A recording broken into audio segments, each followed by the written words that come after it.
the bump and run, the Bristol move.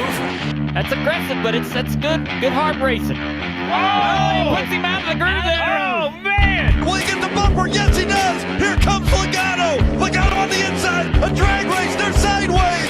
And it's going to be Logano getting the win. The back end of the 18. Kick out. Yeah, he got into it right there. Moved him out of the way. Just got the lead. It's almost too early to be racing that hard for the lead, wasn't it? Never too early to be racing for the lead. At Bristol. At Bristol. Man, this is one of the biggest wins in my career. It's the bump and run, Baby.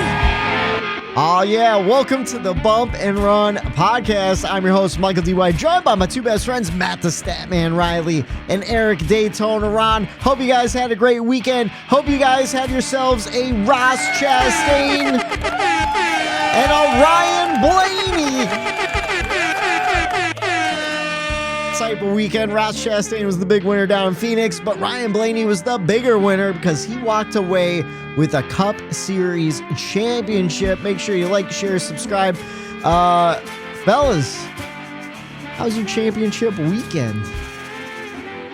It was good. It was good. It was a great weekend of racing, I guess, if you like, certain styles of racing, I'll say. But overall, I think I'll put it this way: Phoenix, it would pass my expectations for it. I'll give it that.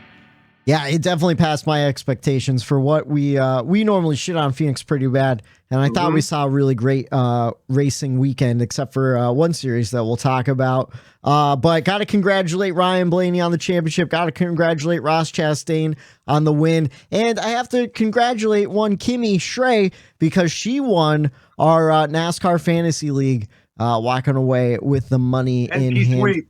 What's that? The Penske sweep. Yeah, Penske damn. sweep. Oh yeah. Ford sweep. Yeah, she's a Joey Logano Penske fan. So big congratulations to Kimmy.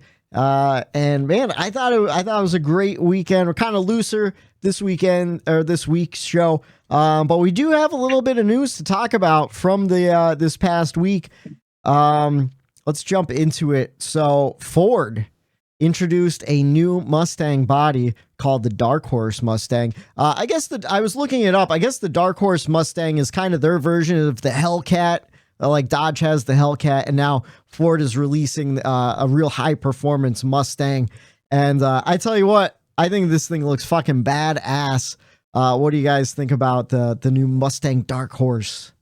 As soon as I saw it, man, I'm like, oh man, listen, not only is that going to be the most beautiful car on the track coming from a Chevy guy, but like Josh Berry's also going to be driving a Ford next year. Like,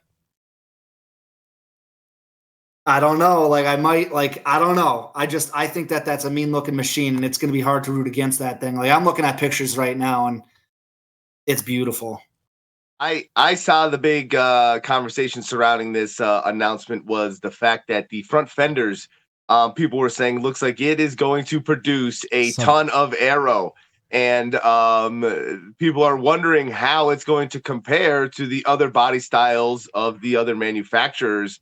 And I would assume, just like normal, in years past, they have to meet the wind tunnel, certifications for downforce here and there. So it looks like it's going to create a lot of different type of aero. And I'm just wondering what the air bubbles and pockets they always talk about that you can't get to the next car, how that front end now affects how it races behind somebody. So it'll be interesting to see.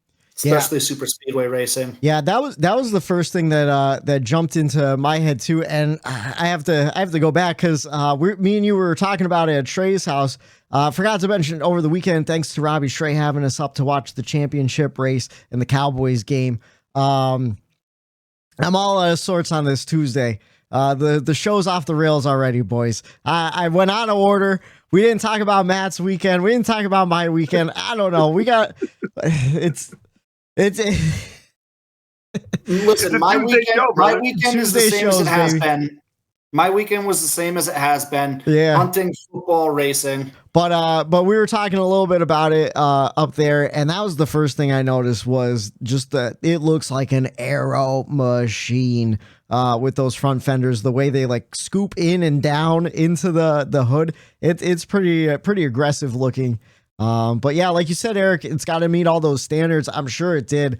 I wonder what kind of numbers it's going to put up compared to the other bodies, but definitely interesting for sure. Well, with Chevy's got to be. I know they're going to stay with the Camaro for 2024, but the Camaro's going away. So, like, are they going to update their body after 2024? Well, yeah. I mean, per NASCAR rules, it has to be a production model that you run too. So I'm just wondering what Chevy's going to replace the Camaro with in Cup. You know, they don't really have any cars besides the Corvette. I think is the last car they have now. They just do SUVs and trucks. So. This thing kind of looks like a Corvette in a little bit, like an old. The Corvette makes sense if you think about it. You know what I mean? Yeah. Like it's kind of what, you know, when I think of sports car or something like that, like Chevy doesn't like the Camaro is. I don't know. I don't necessarily see it like I do the Corvette in a way. I don't know why I'm thinking that way. Maybe because the Camaro since the 60s and the, you know, when muscle car era, it hasn't been that car. Yeah. But the Corvette has always still been the Corvette. Yeah. If that makes sense. So, but you want to what? Like, just thinking about it too. I mean, we never ran a Corvette in Cup either. Like, it was always the Monte Carlo, the Impala, even the Chevy SS, which because they're trying to sell cars, and I see why they did it that way. But I'm saying it would be cool to finally give Corvette a shot in what it's kind of designed to do. You know? Yeah. I mean, the racing series. Yeah, I don't know. It should be interesting. I wish we had some insight and something to go off, like some sort of news release or anything. But yeah, it should be interesting what happens after next year. Do they go to the Corvette? I'd be excited too. I don't know. I feel like my dad has a Corvette. He's on his second Corvette now, so I know he would love it. Yeah. Oh yeah. Yeah. I don't know. It's a way to get some of maybe those old heads back into racing. They got their vets. You know, they're driving down the avenue doing 25, going to the car wash for the 4th time this week. You know, those guys will love it. Well, you got to keep that vet cherry red, man. You know. All right, let's see. Next piece of news. Unfortunately, track demolition has begun at Auto Club Speedway. I saw the asphalt torn up. Just a heartbreaker. NASCAR says they still do have plans to build a short track. Unfortunately, there's no time frame at all in any of what they've released. So who knows when we'll go back to California. What do you guys think? Anything to add to that? I know it's kind of an older story. It's kind of just an update. No, it's just like you said, it's kind of sad, man. That race started producing the last several years, and I don't know. We just don't have a lot of information to go off of, so I don't know. The product of all those knee-jerk reactions that NASCAR was doing, you know, before this car came out and saw what it was producing, and they're, you know, it's one of the products that were going one way, the car's going this way. They tried it, it's unfortunate. And in all reality, it's just an unfortunate situation. Yeah, and you have to factor in land value too. Like that's a big piece of property, and it's worth a lot of money. And apparently, what they're selling those parcels of land for will pretty much pay for the short track construction. So at the same time, it's a good business decision. It's unfortunate for the fans, you know, because the 2 mile track was pretty unique. Now we just have Michigan, you know, and they both raced very differently from each other too. So. Hopefully we see some really cool races at Michigan though. I mean, we have been, but even better for the future. Let's see. Jason Ratcliffe, longtime Xfinity crew chief for Joe Gibbs Racing, is going to be stepping off of the pit box and serving as a team/driver coordinator for Joe Gibbs for the Xfinity and ARCA programs. I don't really have much to say about it. I just thought it was interesting. What about you guys? Any opinions? I couldn't stand Jason Ratcliffe when he was Kansas crew chief. He would never make any aggressive calls. He would always just follow the fucking leader. So good riddance to him. Get off the pit box, dude. Your time is up. I was waiting for that. I remember Eric always bitching about Jason Ratcliffe. Yeah, dude.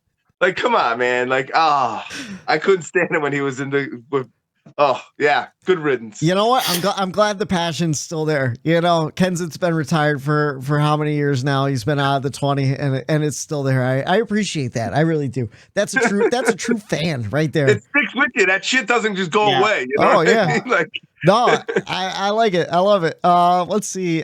Speaking of Xfinity, though, Frankie Muniz said he's going to run some Xfinity races next season. It was originally rumored to be for RSS Racing, but then they came out and made a statement that said they haven't signed anybody besides Ryan Sieg to an extension. So I don't know if we'll actually see Francis Muniz in the Xfinity series, but it was a piece of news that came out last week. What do you think about Frankie trying to move on from ARCA? I think if he's going to be every rung of the ladder that he graduates up to, he needs to like drop the Frankie and just become Frank Muniz. Frank Muniz. I agree. I agree. Yeah, I agree 100% with that. Yeah, like to me, I respect him more. Right. If it's Frank Muniz. Yeah. We're not making Franks anymore, are we? Like as a population. We're Franks. I don't think so. Like, oh, look at baby Frank. Oh, and you want to know what? His real name's Francisco. Francisco is a nice, Francisco Muniz. But that's more race car than oh my God, he's doing it all wrong. Yeah, Francisco Muniz sounds like a guy that just came out of like a GT3 car. And he's like, oh yeah, I'm switching from sports car racing over to the Xfinity series. But yeah, we'll see if old Francisco makes it up to the Xfinity series in 2024. And then I should have brought this up after the Auto Club, but speaking of pavement, North Wilkesboro is being repaved this week, so you can check out some pictures from that. I think we talked about this a couple weeks ago. It definitely needed it. It was fun to see the old surface for sure. Yeah. But yeah, I don't think you would be able to do another all-star race on that. The track was coming apart as they were going around it, and they had to stop it had to happen. But yeah, that's all I have for NASCAR news this week. All the news was the championship races, so let's jump right into it. For the truck race, we saw Christian Eckes win the race, but Ben Rhodes won the championship. I think, Matt, did you end up watching the truck race? No, I had to get up early Saturday for hunting, but I watched the highlights. Well, I woke up early Saturday and I hopped on Twitter real quick before I got out of bed, and I saw like 3 or 4 tweets in a row like, wow, that's an embarrassment. Like, what the hell are they doing? What's the truck series doing? And I was like, I sent it, I screenshotted it and sent it over to you guys. I said, what the hell did I miss last night? And then later in not even later in the day, but Sunday, I finally watched the truck highlights, and I'm like, oh my God, man. Like that ending, like Hocevar and Heim, like they're both running for a title and they're smashing into each other and wrecking each other. And it's like, what is going on there? Yeah, it was tough to watch. Eric, you watched the whole thing, right? Yeah. I was up my hunting cabin, and that was the only way that I was going to stay over 10 o'clock start time. And it went till 1:30, I think it was, by the time that race was over. So it's safe to say, how many overtimes did they go? 4? Was that like 4 overtimes? It was either 4 or 5. I fell asleep. I don't know how many times during the race, because again, it was like a 10:30 start. It started at 10, but green flag was like 10:18. And Grant Enfinger got screwed, dude. I'm glad you said it ended at like 1:30, because like I was in and out. I saw a lot of the restarts. Yeah. I saw the end of the race and then like closed my eyes during like the interviews and stuff.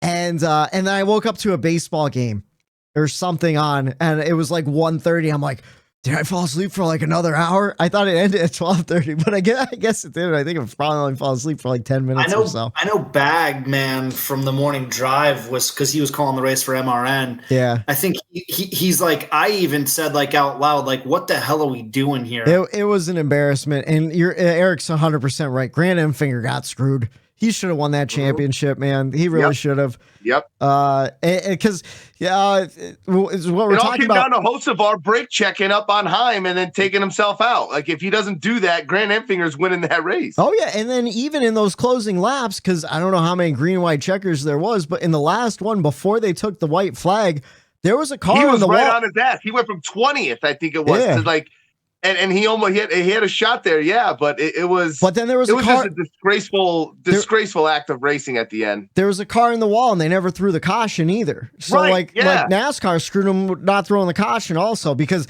like you said, he made up so many spots on those green white checker restarts too, and he wouldn't have had to with those fresh tires. Like he would like. Yeah, they basically screwed him twice because I forgot about that caution too, Whitey. Yeah. Mm. So it was officiating, just everything about it was just a disaster. I mean, I don't, think we need to go here, but I'll say it. Jamie Little and the booth, even Mikey was not good at all during that. I think there was too much going on for them to really keep up. There's too many people in the booth. They were all fumbling over each other. And like Jamie Little, she couldn't find the words fast enough to come out and kind of really stumbled a lot there, which didn't add to the race at all either. Like I just thought as a whole, man, it didn't look good for the sport. Not only the truckers and the people out there racing, but just like the sport in general. I think it looked bad overall. Yeah, it was an embarrassment. The whole thing from the start time on to the end, it was embarrassing for the truck series. It's also never gonna, those broadcasters too. You're set up for failure when you're calling a championship race from the other side of the country, from the studio. Yeah, they were in the Charlotte studio. You're not gonna get that natural feeling. And you felt it. Yeah. It's why I haven't been watching the truck series, because the last how many they've been remote, and it's like I'm not watching the broadcast this way. I'm not doing it. I won't do it. The product suffers from it. I just thought of this tweet I read that this one guy posted. He's like, we could bitch about Clint Boyer all you want. He goes, but Mikey out here just saying, oh, look at these truckers go. Oh, look at these truckers. Oh, these truckers are really trucking out here. Oh, look at them trucking away. Oh, the truckers are really trucking today. And it's like, and once he said that, I'm like, then I really noticed. I'm like, oh my God, he does do that all a lot. The time. Like, man, these truckers just trucking along, trucking on down the road. But it's weird because like when he does the cup races, he'll do like one or two a year or whatever. I think he's phenomenal. So like, but he doesn't prove any insight. It's just like, oh, look at a truck is trucking around the turn. Oh, look at this truck going by the other truck. I also think he takes the Cup Series a lot more seriously. I mean, not the grid walk part of it, but like when he's actually in the booth. But when you get Mikey, like when you have Mikey, and then you get like the Steve Letarte. And then, or like Larry Mack, like breaking down the Ford cutaway car, completely different. Yeah. You know what I mean? That's like just trucking along. Just trucking along. And then I forget, someone tweeted it too. It was like Jamie Little watching two guys just absolutely destroy each other for no reason. This is exciting stuff. Yeah, Jamie, look at these truckers trucking. And Christian Eckes wins. It's tough. Terrible, man. I don't even want to say it, but man, it's gonna be rough. Well, I'll talk about it in the checkers and the next race we have to watch. The next live race we have to watch is brought to you by Fox. Yeah, no, that's what I was gonna say. Like, I'm not looking forward to February when we go back to Fox full time. Let's see. Saturday night we had a Xfinity Series race. Cole Custer won the race and the championship. I only got to see literally the final restart. I got home. Me and Bree took my mother out for dinner for her birthday. So happy birthday, Mom. I love you. And I missed everything except for the last restart. And boy, was it a great restart though. Like 4 or 5 wide. I thought Cole Custer was going to lose it. He ends up taking it back and finally winning the championship after getting 2 consecutive second place finishes in the Xfinity Series when he was last full time. So 2-2-1 is the Cole Custer record. What did you guys think of the Xfinity Series race? Did you see any of it? I watched the first stage. It went by super quick, that first stage. And then I think I switched over and we were watching football. And then I switched over at the end and it was 8 to go. And I'm like, oh, perfect. What are the chances of this? So from 8 to go on and those, the final restarts and whatnot, I saw it. So I guess I saw the best part of the race there at the end. And you're right, Whitey, that restart was it was phenomenal. And Cole Custer, he legit raced his way to a win there. And he lost it and he went and got it back, which was impressive. And you got to give him credit for that. Did they? Yeah, I consider the race the same, similar. I was back and forth between football and the race, and once it got to like whatever 20 or 30 to go, then I gave it my full attention. But one thing that they do that I love, I mean, Xfinity does so much. It's a great series, but the one thing that they do for the championship race that I love that the Cup doesn't do is like they finish under the lights. Yeah. Like I love, like Homestead always did that. Like we want to at least get it a little bit closer to the way Homestead felt, was like, just let Cup like start the race an hour later and let Cup finish under the lights like Xfinity did. I think it just adds to the primetime feel of it, I guess you can say. Yeah. I agree. Yeah, I agree too. It makes it feel like big time. You know, like Right. like I don't know, like just even when you're a kid, you know, playing under the lights was special. You know, I feel like being under the lights is special, especially for a championship race. But did they ever say what happened to John Hunter Nemechek? Because he cut a tire and then smacked the wall, or like I don't know, because he was there at the end and then he wasn't very quickly. I don't know if it was old tires. I don't remember. Yeah, He definitely cut a tire down. He got into somebody. I remember when he fell back at the end. I think he cut a tire or something might have broke or yeah. because he was racing up there. He was right racing at for the the win end too. too, Yeah. and, I remember him smoking and him going in like the Goodyear getting rubbed off, I think. But I mean, once again, like they were doing that all night long, and it's kind of a blur who runs into who and when, you know? That's true. That last restart was absolutely insane too. But yeah, and then Cup. Ross Chastain led 6 times for 157 laps, and Ryan Blaney came in second, winning the title. Ross Chastain, finally the first driver in the Cup Series to win who wasn't in the championship hunt. And an interesting fact, I saw Ford won all 3 titles the first time since 2001 that's happened. So big congratulations to Ford across the board. Sunday's race was 2 hours, 52 minutes, and 1 second. We saw 18 lead changes among 8 different drivers, 4 cautions for 27 laps. Your top 5, Ross Chastain, Ryan Blaney, Kyle Larson, William Byron, and Christopher Buescher. Fellas, do you want to jump into the race grade? Let's do it. And we'll go with Matt this week first. What did you think about the race in Phoenix, championship race? So I gave it a B-. I don't know. It was actually about a C- race until Blaney and Chastain made it interesting with like 50 to go. I don't know. It might have even been turned into like a B+ if we got to see that battle play out, because that battle was unbelievable, and we got a caution and they racked them back up. And if we just kind of let that play out, we've been saying it all year long, if we could just see some of these battles play out instead of a caution ruining it, we get to see like the actual racing aspect of it. We didn't get to see that, but the race was fine, for Phoenix, for how much we shit on Phoenix. It was all right. I think if you take away the massive stakes attached to this race of it being the championship race, I think it's probably just another race to me. Yeah. So I gave it a B-. I don't think it was anything special. We saw some moments. We saw some good moments. It was enough to keep me engaged. But again, I was so engaged because it was our championship race. I didn't miss a second of it. And I was glued to the TV. But again, because it was the championship race, especially once Christopher Bell went out, like, oh my God, is that going to what's going to happen to the other 3?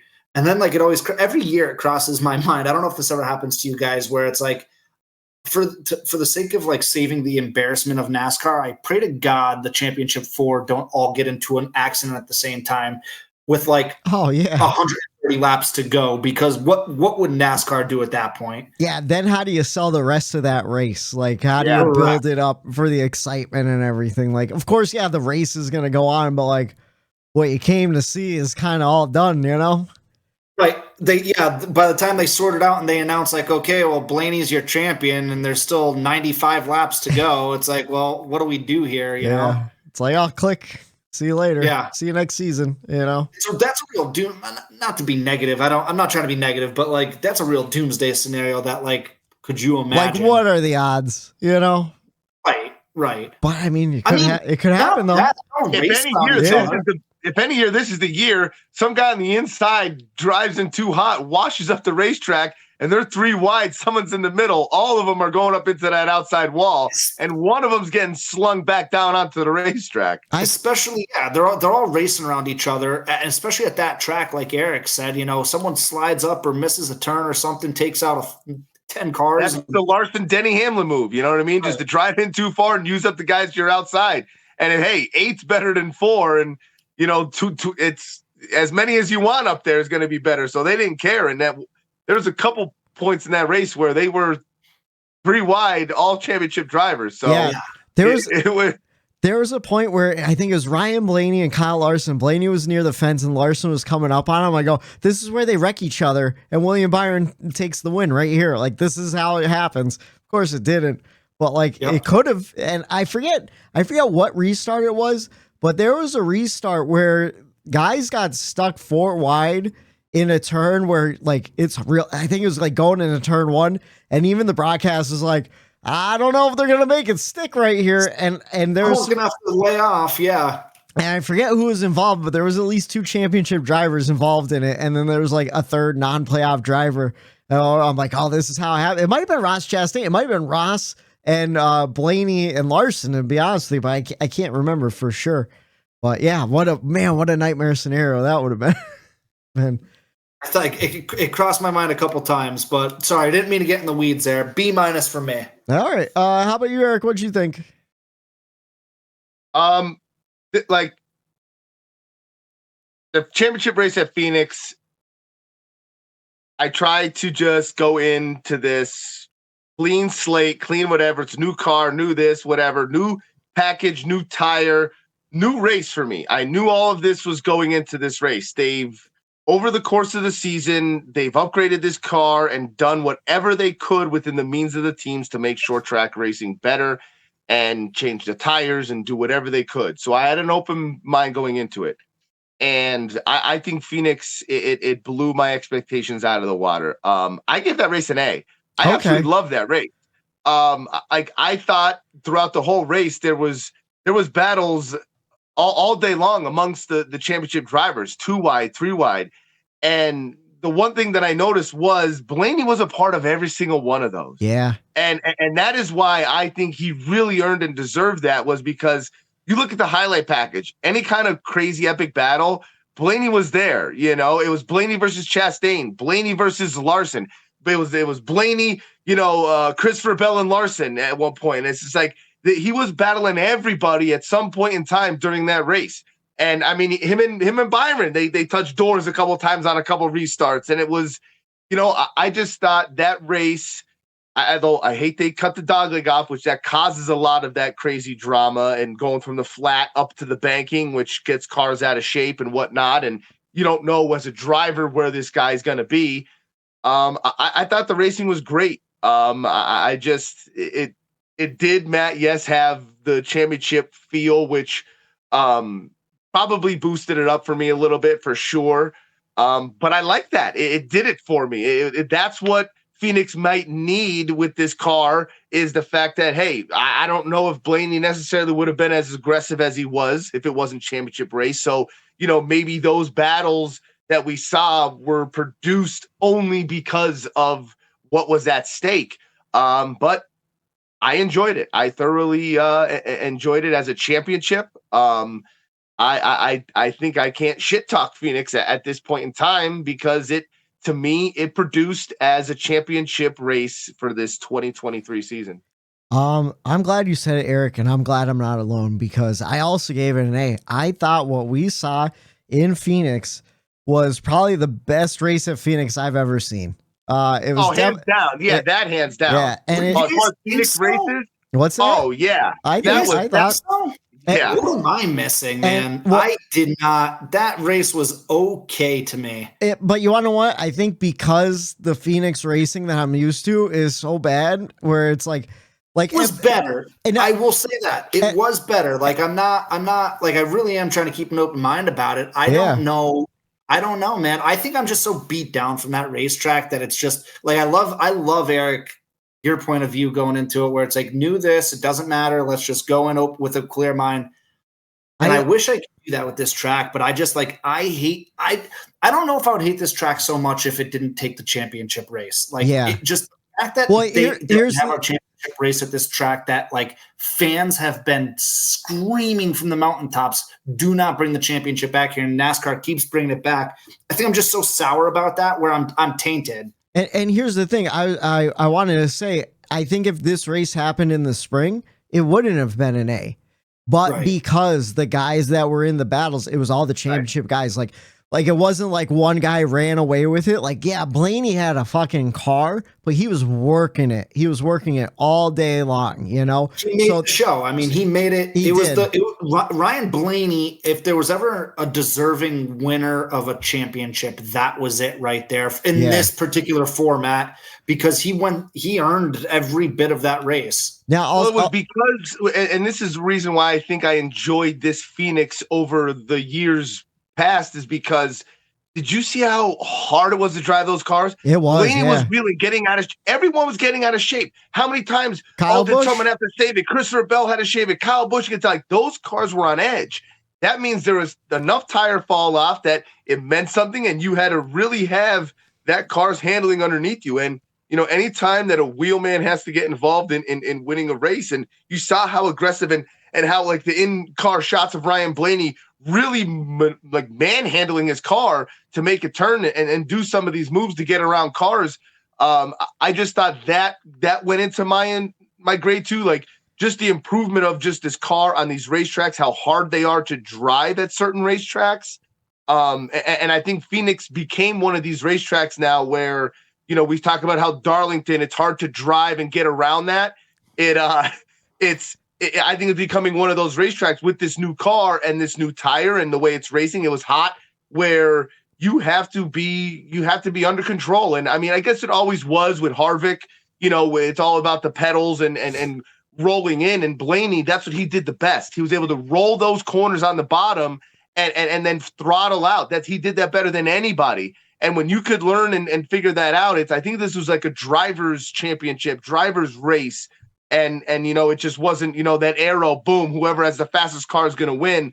No, you know, Blaney had the fastest car, but Ross Chastain still won that race outright too. You got to give him credit for racing hard too, because, you know, Gluck or someone always shows like the fourth quarter speed, whatever they would end up, and Blaney would end up running away with it with the speed of his car that he had. But yeah, I just think that racetrack has turned into something where the driver input is up there, and I appreciate those type of tracks. So to see it race well and you have to do that, I just think it was a win-win for me. And I saw on Twitter too, where a couple of people were saying like, if you weren't at track, you missed a lot of great battles throughout the field.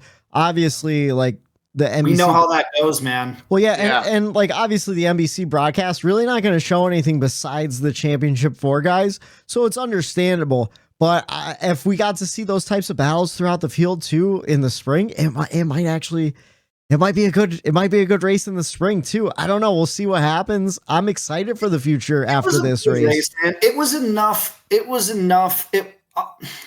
I'll say this, and then Whitey. You already gave your grade. Yeah. I'll say this, and we can move on. It was enough for me to at least be okay with the fact that we're going back there for the championship next year. That's how I feel, man. Exactly. You know what I mean? I put it this way. You know how you say like the sour, like taint, like I get that. This race kind of washed that for me because I got into it mentality beforehand. It kind of like, okay, like I'll put that opinion to the side for now. It's not going to go away, but you've earned the right after what I saw on Sunday for the, I guess, championship race. come next spring, Matt, we'll have a conversation about this. Yeah, I'm not looking forward to the spring race. I mean, I'm looking forward to I look forward to every race, but you know what I mean? Like, I'm not like getting up about the spring race, but yeah, I'm okay. Like, if that's what we get for the championship next year, like, all right. Like we had a good race. Now, I'm not advocating for it to stay by any means. Matt. I'm not either. No, I'm saying give for us if it's there, I was pleasantly surprised at how it went. No. And a lot too has to go. I mean, credit to NBC always, how they handle the importance and what stakes are involved with the race. They do just a phenomenal job of the buildup, what broadcast teams should do. And I think that's what makes the difference between this race and the spring race too, where like the storyline is more compelling because it's the championship race. And we got compelling racing out of those championship drivers too, where it's like, oh, will Ryan Blaney do it? Will Kyle Larson jump him on this pit stop and stuff like that? Like, I thought it was really good. Now, if we saw the same race in the spring without the championship implications, though, it probably would be like a C+. The last 50 laps were really, really exciting. We're probably the best. I'll give you that. Those last, like when Blaney and Chastain were battling each other, that was one of the best battles that I can remember in a championship race, whether it was at Homestead or here. But that was a great battle. I wish Chastain was one of the four, because it would have been even better. Yeah. Oh yeah. But do we see that same battle in the spring? Probably not, because not as much is on the line. You have the whole season to look forward to. So like I got real nervous. I watched the race again today at work, and I got real nervous. Even though I knew Ryan Blaney won the championship, I got real nervous he was going to wreck his car a lot of times. Battle with Ross Chastain, where I'm like, what are you doing, bro? Like, calm down. Like, you're doing more damage to yourself than you realize, I always knew Blaney was a little bit of a hothead. I didn't realize he might be the hottest head on the track. I didn't realize Blaney had that in him, because he's such a cool dude outside the car. It made me like him a lot more, to be honest with you. Oh, me too, big time. And I already love Blaney. Oh yeah, I thought it was great. But yeah, that's what I had for race grades. You guys want to jump into the checkers and wreckers? 40 wide for the lead. 1 lap to go. It's this week's checkers and wreckers. All right, since we started with Matt for the race grades, we'll start with Eric for the checkers and wreckers. What was your checkers and wreckers for the Phoenix race? So my checkers goes to the winner of the championship for Ryan Blaney. We were all high on him. We all knew it was coming at some point in time. But I will say this. There was a point in this season where we, as a podcast, or I brought it up, we're kind of questioning him, like, hey, like, he's kind of, he's fallen off a little bit here. Where's he at? What's he doing? Is he going to get this win? Even on the Dale Jr. download, he was questioning himself, like, hey, do I have what it takes to win? And, kind of, he was at this crossroads in his own mind of does he have what it takes to win a NASCAR championship and be a driver in this sport? And I think what we saw throughout these playoffs really proved to me that he did have what it takes, and he proved to himself.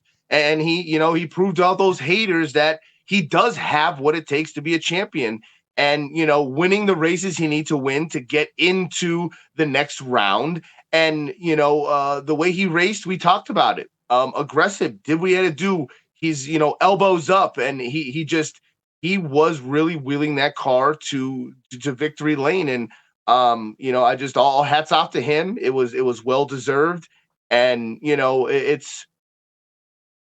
it's going to be looked at like, oh, William Byron won 6 races, so-and-so won this. Like, not everyone that wins the most races is going to win the championship.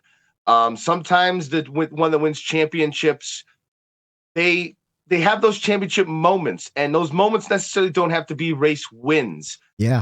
And a lot of them, it's just certain moves of a race to get this point or that point. And Blaney seems to be consistent at doing that.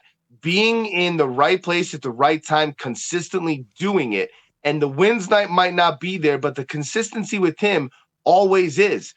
He actually ended this year -3 in like a driver average, running position than he did last year, and he won the championship. Yeah. So it's like, he actually had a worse year statistically this year than last year, and he won a championship. So it just goes to show that, championships, they're hard to win.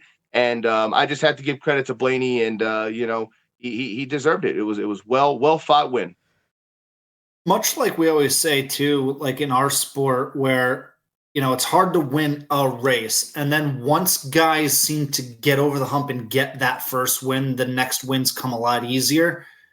And I think it's the same with championships. Not that they come easy, because championships, no matter what the sport, ever come easy. But now Blaney knows what it takes mentally, physically, what the car needs to do, what he needs to do, how he needs to prepare. Now he knows exactly what it takes to get there. And that's an advantage that he has over 90% of the field who hasn't won a championship yet. So 95% of the field who hasn't won a championship yet. He now knows what it takes. So that's a dangerous thing to have on your side. And again, we always talk about, the Harvicks of the world, the Busches, the Keselowskis, all these guys are going to start, Hamlin, they're all going to start dropping off, where these wins have to go to somewhere. And I think Blaney's going to be scooping a lot of those up.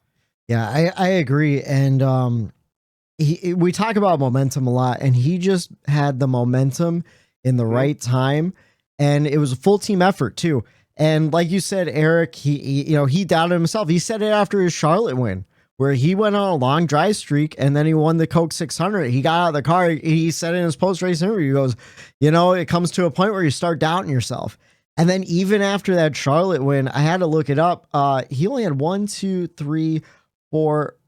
top 10s in that stretch from the Coke 600 to the Daytona cutoff race.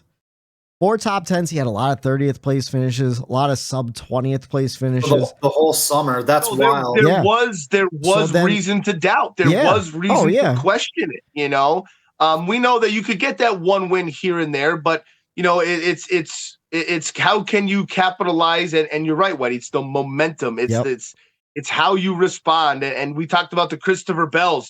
At the end, you might not get the wins during the regular season, but when he has those championship moments? That's why he was able to make it to the 4 when it matters. And Blaney proved now that when it mattered in the past, when Blaney needed to do what he needed to do to get it done, when it mattered most, he wasn't able to do it.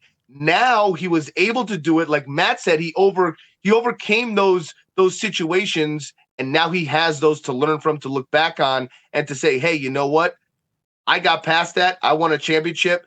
I am now a top dog. I am now the one that you're following. So, you learn from those for sure. And it just helps you grow. And those championship 4s are just going to come a lot easier and a lot less stressful. I mean, even Slick Willie from, I know his couple of his interviews where he said he's a lot less nervous going into to the playoffs than he was the previous years. And sometimes that just, you need to continuously do that to take that edge off. And it'll be interesting to see, though, what Blaney does now that he has a championship. Will he be a championship flop, or will he continue this and take those races like we assume he will? But I'm interested to see what kind of drive and what kind of race car driver Blaney is going forward after this championship. That's another interesting thing I was about to bring up. I kind of wanted to piggyback off what Matt said originally, where he's like, after you get that first win, it makes it a lot easier to start rattling off wins. Same with championships. But like you said, not that championships are easy to win or anything, but Blaney didn't really have that. He was kind of a win one race here and there. I looked it up. It kind of surprised me. Sorry. He only has 10 wins in the Cup Series, and 3 of those wins just happened this season. But he's always been consistently there. Last year, he was one of the most consistent drivers. I feel like he was, runner up, 3rd, 4th, 5th place, top 5 guy all season long. He couldn't get those wins, So it is. I wonder if it's a weird psychological thing. We talked about earlier in the season how Ford was struggling as a whole in general, so there's a lot of different factors that go into it. And even going back to the news cycle from earlier this episode, I'm really excited to see what happens with Team Penske and the Fords overall with this new Mustang body. Will the body then provide the the platform for Blaney to just start fucking going on a tear? Will the championship create the confidence he needed to go out there and just start fucking driving real aggressive and pushing people out of the way and taking those wins? Will Josh Berry win 20 races in his rookie season? We will find out in 2024 for Matt the Statman Reilly, for Eric Daytona Ron. But no, for real though, I'm excited. I'm already getting excited for next season. I really am. But how about your records, man? What was your records for the weekend? Well, my records goes to the fact that the season's just over, boys. Like it's just, I'm wrecking that. We're done with racing at this point. You know, we talk about the burnout, we talk about the excitement, and you know, it just, when it finally is here, and you know that it's done for. We crowned our champion. It does take the wind right out of your sails, and I am excited for next season to start. But man, it is a sad day when you know that this season is finally over. No, I agree. Especially like, a couple weeks ago, felt real burnt out, and then like the last 3 weeks, I've been so excited where I'm like, man, I can't believe the season's ending. You know. Look at the race grades though. Like you look, like I save all my race grades, and like they weren't the best races we were getting. And then like the last couple weeks, like Whitey, you just said, like they just picked it up, and yeah, it's been a lot of fun. I told you guys off air, you know, I'm way more bummed than I was last year. And it's just like, man, like looking back on it, like we had a great season. You know, there's a lot of things that NASCAR needs to get right. You know, this car needs to get figured out. The short track program needs to get figured out. The super speedway road course, that all needs to get figured out, but we're still seeing really exciting racing and great storylines. And I hope Ross Chastain comes back next year like he did in the beginning of this year, where he's just banging and smashing and creating storylines. And, you know, there's a lot to look forward to. I think the silly season isn't quite done yet. There's some rumors about that 10 car with an exciting name attached to that. And I know we don't report on rumors, but, you know, there's still some things that could shake out that's going to make a lot of fun storylines next year too. Yeah, definitely. And we will talk to you throughout the off season, not as much, obviously, but we'll definitely do an episode probably before the holidays. And then, of course, before it's the holiday season. The holiday season. Sucker. And Santa Claus is coming to town. Coming down the chimney. Coming down the chimney. Yeah, and then before the Clash in February, we'll talk to you. We'll talk to you before that too. Holiday album. It's the holidays. It's a marshmallow world in the winter. That's one of my favorites. That one's grown on me in the last couple of years. Marshmallow World. It reminds me. Yeah. What's up? We went on a walk. Did I tell you guys this? We take the dog for a walk every night. Yeah.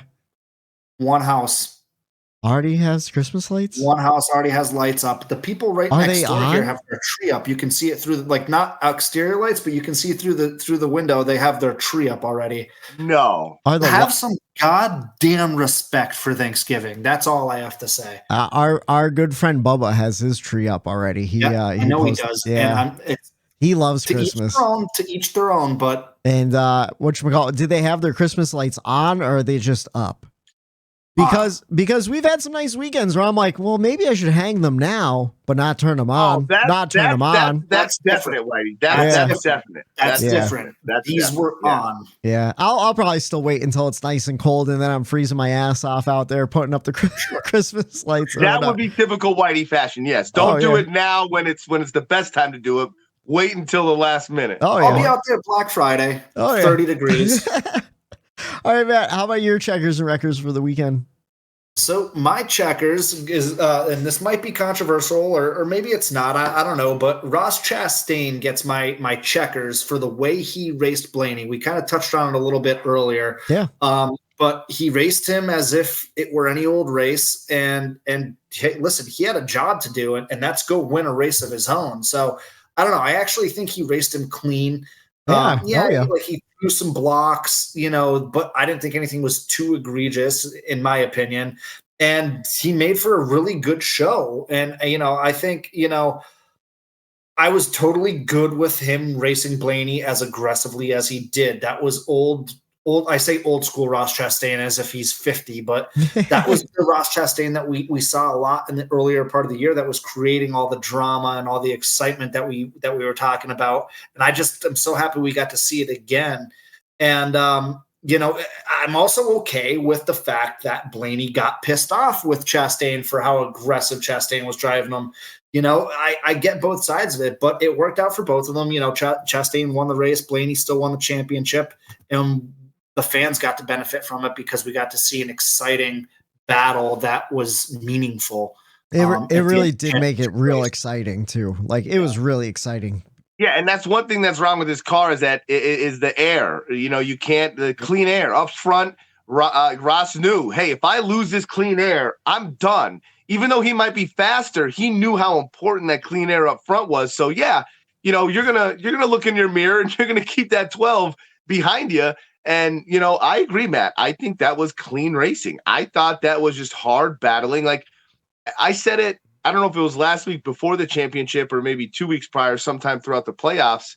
But I always said it's weird how the championship 4 always are at the end, 1, 2, 3, 4 battling at the end. Like that, it's kind of like the other cars aren't really giving it their all. It kind of felt like they were just moving over for them too much. Yeah. You want them to race them not super, super hard where it's like, yo, what the F? But like at the same time, you want to see what we saw, where it's aggressive, going for wins, nothing crazy, taking a little air away from somebody. And, I just thought they both handled it well, Matt. I agree with that. Blaney almost didn't handle it well. When he rammed into the back of him, I'm like, you destroy your radiator right now, or not really? Well, right after that, his crew chief got in his ear and said, hey, smart, buddy, be smart, be smart, be smart. Yeah. Because he was already ahead of Larson by, I think, 2 seconds or 3 seconds or something like that. So, like, all he had to do was just finish where he was. Yeah. You don't need to win. And his crew chief was trying to, and Spotter trying to talk him down, like, hey, dude, like, I know you want to win this, but you don't have to right now. You're a champion if you just don't fucking wreck your car. And even the broadcast was saying it too, where they're like, if I'm a crew chief, I'm getting in his ear and tell him like, hey buddy, like back down. Like you don't have to win this thing to win it.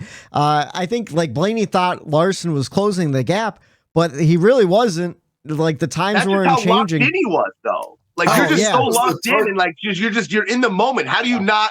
How do you not just keep racing aggressive like that? Like that just goes to show he was ready and he was locked in and that was his one objective, win. And like if he didn't have, imagine if like miscommunication with his radios and you don't have that calm, ear or voice that you have to hear, be like, hey, to talk that because he was driving with emotion there, and without that spotter crew chief telling you to relax, to calm down, he very well could have taken himself out of that race. Yeah, and then Matt, you were going to say I think Steve Letarte was saying that, right? Steve, I think it was Steve because Blaney's crew chief came on and he was like, hey buddy, keep it calm, we got to race. I think it was Letarte that was like, I wouldn't have been that calm. I would have been yelling, yo, you're calm down out there. Don't take yourself out of it. And then like a couple laps later, they put Rudy Fuel's radio on and he's like yelling at William Byron. He goes, the 12's melting down. Go after him. Take him out. Go after him. Make up the spots. I'm like, and he's like, you see, this is what I'm talking about. That's what I want to hear out of the crew chief, So, I thought that was really, really great too. But, how about your records? What's your records for the weekend? My records also goes to Chastain, but because of his celebration and his burnout. So yes, he won the race. You have every right to celebrate, but like maybe if you celebrate on the other side of the track, or maybe just not do the burnout, maybe a Polish victory lap or something. But he was doing a burnout right on the front stretch at the same time that Blaney was, and I don't know. I just thought maybe, read the room a little bit. This isn't really your moment. Be a gracious winner and kind of drive off. Right. You got to just realize like you got to give the floor to the champion at this point. Yes, he won the race. Awesome, cool, but to do burnouts in the same picture frame that Blaney's doing his championship burnouts, like forever now, Blaney's going to have Ross Chastain doing burnouts in the same frame as him, you know, for the championship pick. You know, it's like, I don't know. I just thought, you know, a little stepped over your bounds a little bit too much, you know, but honestly, the only reason I picked that is because there wasn't much to pick from. And that rubbed me just a little bit the wrong way, but I agree, but I also disagree because I think why Ross Chastain did the burnout was because how they were racing at the end of that race. I think it was relayed to him that he flipped them off, Blaney. I think it was relayed to him that he was called an idiot for blocking in his mirror. I think all that got relayed. And I think, you know, he at the end of that race, like, see, I won. I'm going to burn out. And maybe, just maybe, we have a new rivalry going into next season. Maybe Ross Chastain, Ryan Blaney now. A little bit of saltiness going back and forth. Because Ross, you have to know Ryan Blaney doesn't like to do burnouts. Yeah. So, you know what I mean? That's even another, hey, F you. Like, I know you don't like to do burnouts. I'm going to burn out right in front of you when you won the championship race. Like, to me, like, that was a salty dog move that Chastain did there. Dude, not only that, I didn't see it on the broadcast, but I heard the morning drive guys talking about it. Ross Chastain went up into the stands and was smashing watermelons with fans and eating watermelon in the stands with the fans and shit. Like, he went all out for his celebration too. And maybe it was like a big fuck you, Ryan Blaney. I don't care that you just won a championship because I just won the race. He goes, I don't give a shit. Yeah, I'm here to win, and I won. You know? I heard Bagman tell that too because I didn't know that that's what he was doing because the broadcast didn't really show it. But yeah. So that's why it took so long for them to interview on TV too, is because he was up in the stands, just digging around and having a good time. Let's see. That you want to what? I didn't want to bring it up because Eric already yelled at me for bringing it up, but Ross Chastain at Phoenix, man, in championship race, second place last year, won the race this year. If he makes it through the round of 4 next year and it's still at Phoenix, I mean, I think he's got a shot to win a championship there. What do you guys think? He has the champion. He has championship talent for sure. Yeah, I think it's possible. I think he still has some mending of the garage yet. I think he might think he's in the clear, but you know, it's a new season next year, and I think he starts out with a new season as well, and he starts out aggressive, and I think he's going to be until he gets checked, and I think that's his play. Like, go until you can't get away with it anymore, and I don't blame him. Are you guys mentally prepared to see that one car with the Busch on it? No. Wow. No. That's going to mess me up for a few races. Wow. I didn't even think about that. I forgot all about Busch going over to Chastain. Wow. Yeah. You know what? I feel like, I don't know. Is he a Busch driver? I don't know. You know, like, I said that. I didn't think he was. Like, I could see like the blue collar farmer, but like, I don't see it. Like, I think they messed up with not sticking with Barry. I think so too. Or moving on to like a different veteran or something. Like, why isn't Kyle Busch the Busch guy? You know? Okay, right. Why isn't Paul Menard driving the Menard's car? You mean to tell me that Jimmy Johnson ain't driving that Jimmy John's car? Did we just turn into Joe Dirt? Clam, are you live, you asshole?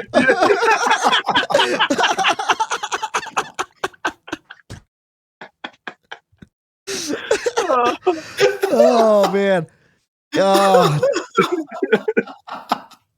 Anyways, man, Joe Dirt's so fucking good. Yeah, no, I don't know. I'm calling off work tomorrow. I'm watching Joe Dirt. We're off the rails on a Tuesday here. We're off the rails on a Tuesday. The season's over, man. We're having a good time. Yeah, I don't know. I can't really see Ross Chastain as a Busch driver, but at the same time, I can't think of who would replace him either. In my head, we'll think about it. But let's see, my checkers and wreckers. I have to give my wreckers to the truck race. Like we talked about it earlier, that shit was embarrassing. Disaster. Absolute disaster. And then my checkers, because I wanted to give it to both who you guys gave it to, one Blaney and Ross Chastain. So I went with Steve Letarte. and his explanation of the brake rotor explosion. Just bravo. The whole entire package with that NBC put together, the graphic, him explaining it all, watching the brake rotor expand from heat and then explode on TV. It was pretty cool looking too. It makes me love NBC that much more. And I hate that we have to go back to Fox in February. Hopefully Fox has been paying attention to the fans and to what NBC's been doing, and they really start taking NASCAR seriously. Guys, I haven't watched NFL on Fox this year. Are they doing the cartoon graphics for the NFL still? No, or did they get rid of it? I don't think so. I don't believe so, because I haven't heard think they are. anybody talk about it or make fun of it or anything like that. No, I think the cartoons are gone. All right, so that's good then. Fingers crossed. Let's hope they get rid of the cartoons in NASCAR. Let's hope they get rid of some of those dumb skits in the beginning. Give us more post-race and less pre-race, and really build up the sport to make it exciting, because I feel like they don't. But yeah, that's my checkers and wreckers. I don't know. Do you guys have anything really else to talk about from the race itself? Because I have like 2 or 3 little things, but that's about it.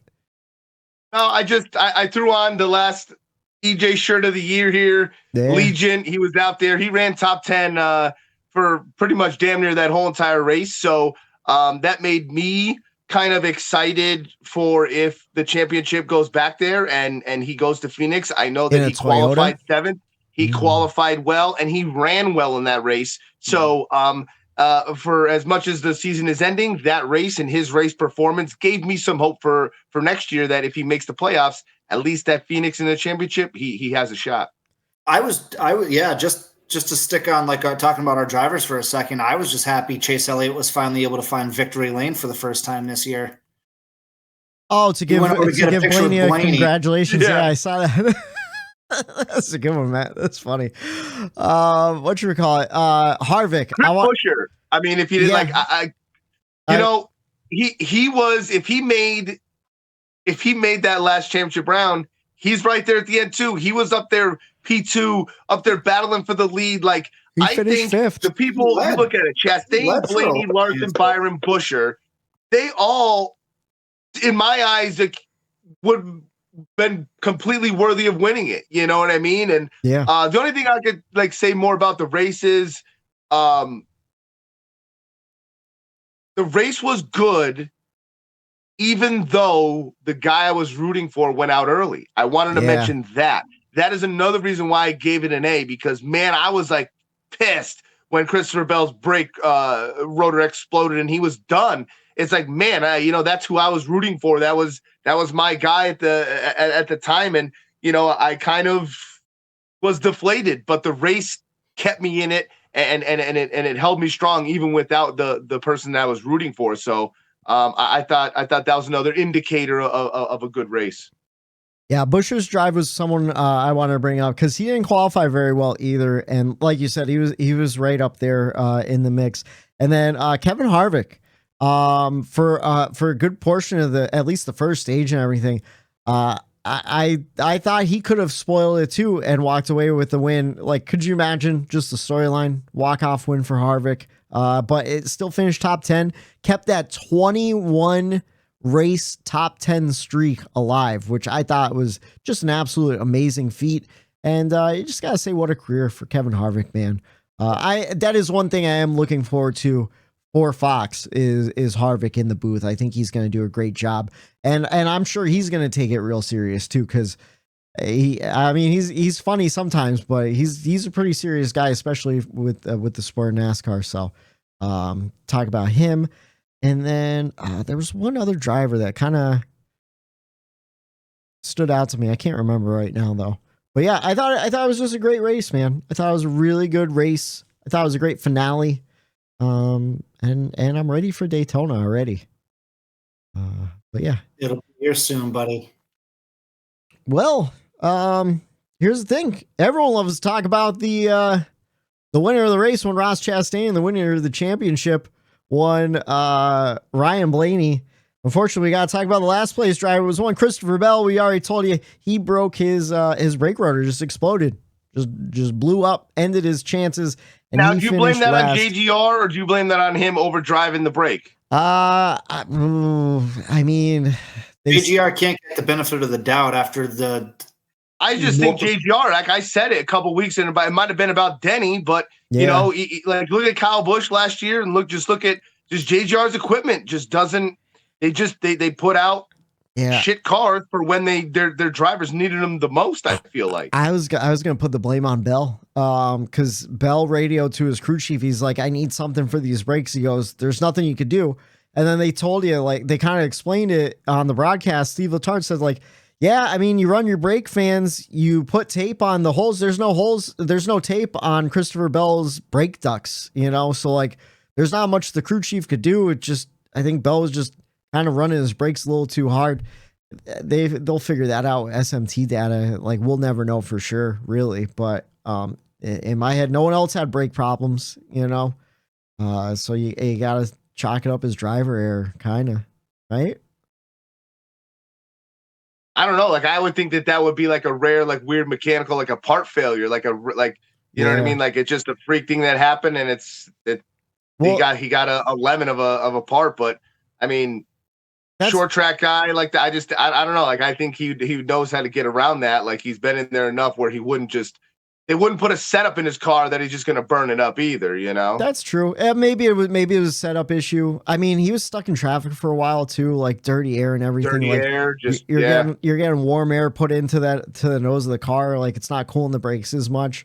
And like, remember those Toyotas? Like, I wondered, Matt, I can't remember if there was, like, you know how like sand gets on the racetrack at some of those desert tracks out there where they kind of tear apart the cars a little bit more than at other racetracks do. So I wonder if maybe that had something to do with it as well. Just maybe the track being in dirty air, rubber, sand, grit. It could have been a real gritty race. Not that I noticed, but now thinking about it. Didn't that happen to, I think, Harvick earlier this year or last year? Remember that? His front bumper got it was full of stuff. Yeah, where was it? Was that up from the sand? I think it was. Remember that? Was that at Auto Club the year before? Maybe. Or no, maybe it was this year at Auto Club. Yeah, it had to be. A bunch of cars like were all ripped up from it, like the driving. It was just like that bad. It ripped up the wraps and everything, and even some. I remember that. I honestly, I forgot we even had an Auto Club race this year, but yeah, it was an Auto Club because we always talk about how dirty Auto Club is too. Whatchamacallit though? The only thing is, the reason why I said I think it would have to be like driver errors because we didn't see any brake problems from anyone else. And typically when we do see brake problems, you see it from a lot of drivers. Like, remember last year at Nashville, we saw a lot of brake rotors explode. I think actually Ryan Blaney had a brake rotor explode at Nashville when we first went back. And then this year at Gateway, didn't we see a bunch of brake rotors explode at Gateway this year? Yeah, certain races, it seemed like it was an issue. So if he was the only one, I guess you're right. You would see multiple teams or drivers having certain issues with their setups. But even like you said too, though, like Bell's such a good short track racer and stuff. You'd think like it wouldn't have been an issue for him. I don't know. Who knows? I think he got a lemon. I put it on a lemon. I'm not putting it on the driver. Who knows? Maybe JGR was messing with those brakes, trying to get an advantage too, and it fucking failed on them. You know, like you never know. Championship car. Let's try something. See if we could gain an edge. Too risky. Yeah, I don't know. Whatchamacallit? But yeah, that's all I have for this week. Let's head on to next week preview. Marty, you've got to come back with me. Where? The next NASCAR Cup race. And we're weekend preview. And we're headed to Los Angeles for the Busch Clash at the Coliseum Sunday, February 4th, 2024. Before we get there, if you leave your house and start walking right now, you can make it. You can get there by the start of the race. I think you can. In fact, you want to know what? I'm not going to bring it. So I have a theory. Like, there's homeless people in the north. No theories.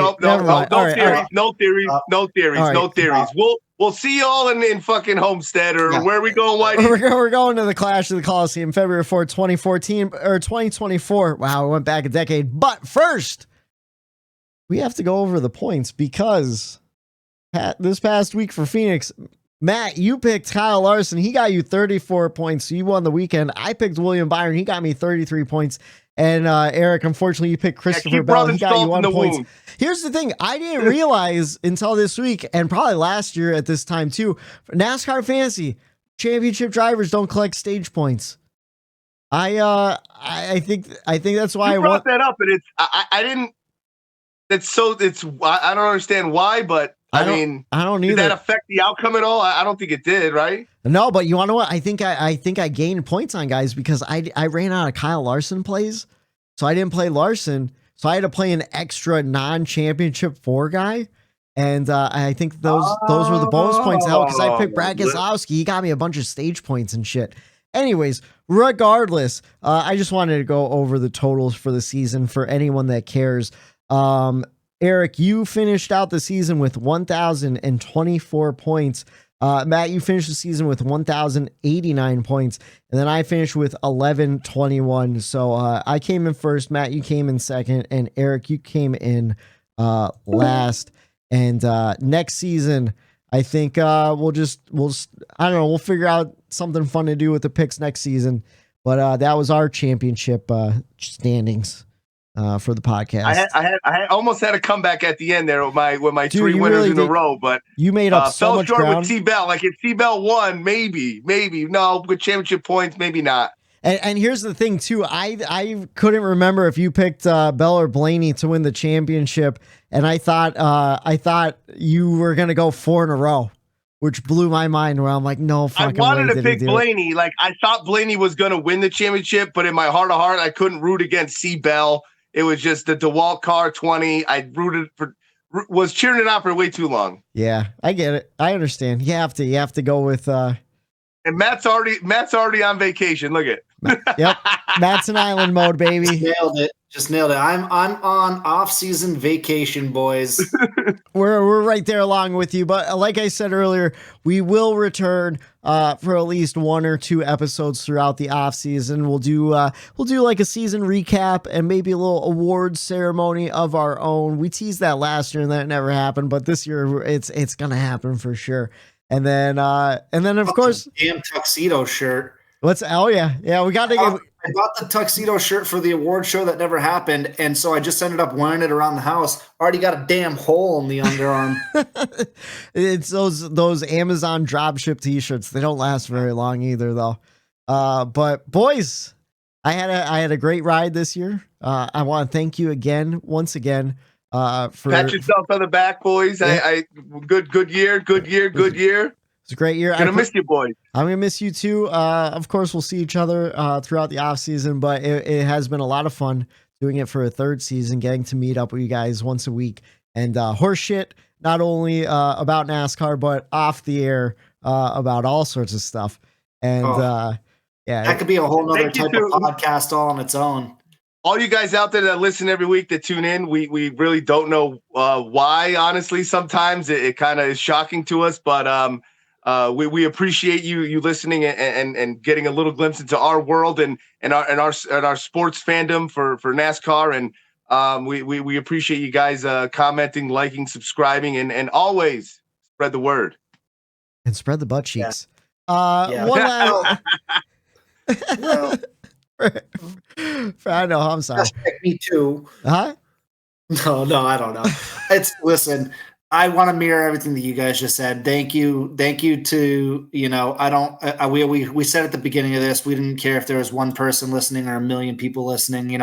We're doing this because we just love talking about this sport. We love this sport. We have fun doing it. It's somewhat of a therapy session for the 3 of us, getting together once a week. So the fact that we're not going to have this over the next couple months stinks, but we're still in other group chats that we'll be talking and, seeing each other and doing all that anyway. So our friendship isn't ending, but unfortunately this season is. And we just have a blast doing it. And hopefully you guys all have a blast listening to us as well. If we can make you laugh at least once a week, I think we're doing our job.